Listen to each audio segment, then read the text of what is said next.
it's Sadie, and today I am going to be doing a super exciting video. I've kind of been thinking about doing this for a long time now because my style and like my room inspiration has kind of changed.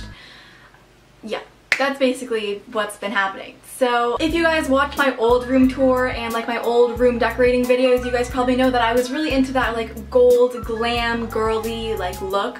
And now, you know, my style is changing and I decided to make my room a little bit more like earthy, bohemian, but yet keep some of the gold. I didn't go out and like transform my whole room. Room decor.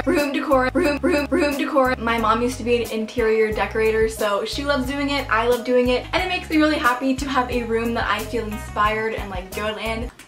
I also did some DIYs, like you guys kind of see a sneak peek here, but like those things. Also, I'm not going to say where everything is from in this video because I'm going to make a better quality room tour video, so stay tuned for that, and then if you want to see like where everything's from, then you can watch that video. Also, I forgot to mention if I'm wearing different clothes in literally all of these clips is because this transformation happened in the span of like 3 or 4 days, 2 or 3 days, so that's why I'm wearing different clothes in literally every single clip, but yeah, peace. So if you want to see my room decorating video, then keep on watching.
Yeah? She said, yeah, he came like 9 days before.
guys so much for watching that video, and if you enjoyed it, subscribe. I did the thumbs up in this. Again, if you want to see where everything is from and a more in-depth tour of my room, then stay tuned for a room tour, and if it's already up, I'll put it in a card. I love you so much, and I will see you in my next video. Bye.